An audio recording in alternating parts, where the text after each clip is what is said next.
Oh, I go where I please.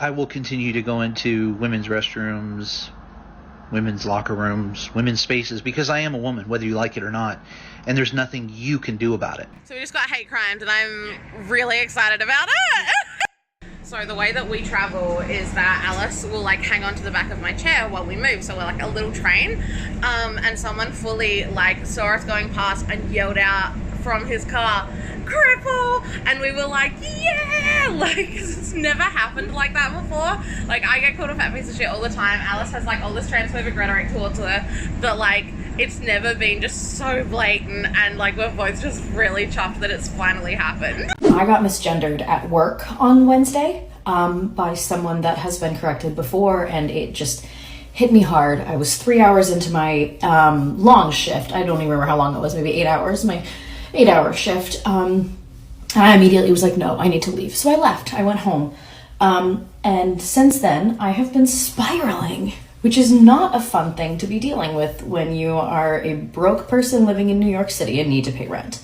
So I'm getting ready to go to work right now, go to my other job.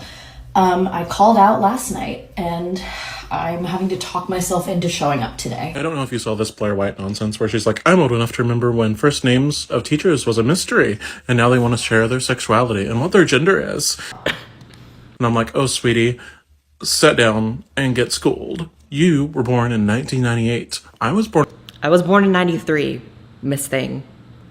In 1985. I was starting high school before you were even conceived. Congratulations.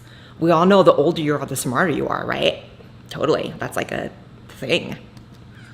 So let me tell you. I definitely remember the first names of several teachers. That has never stopped white people from walking side by side and holding hands. My video is actually more for white people, actually.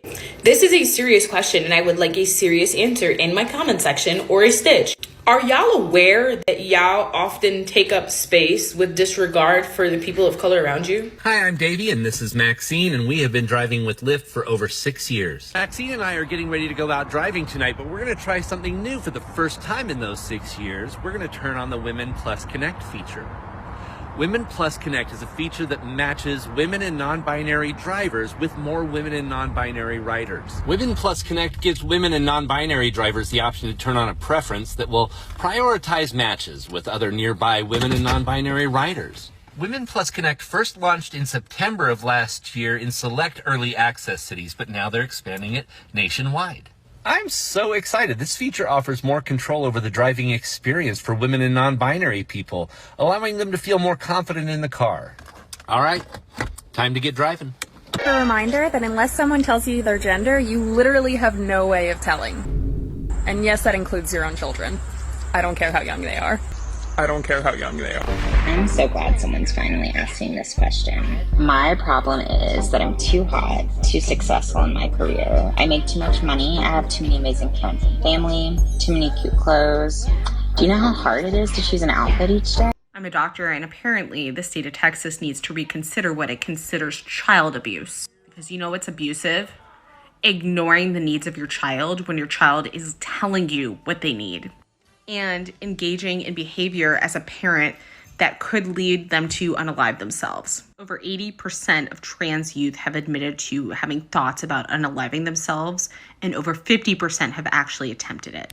Okay, is it okay if I touch you? Yeah? Okay, cool. And what are your pronouns? They, them. She, they. I'm glad we exchanged those. Yes. Okay. I'm glad that you came in today. So, okay if I touch you? Go right ahead. And what are your pronouns? He, him. She, her. Parts preferences are transphobic because attraction is not based on what parts you have. We all feel attraction well before we know what parts someone has. You're not going around asking Tinder matches what parts they have.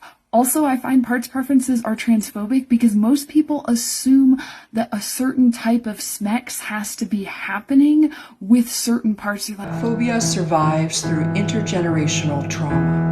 It causes parents to look at their children and say, your life would be better if your body was different.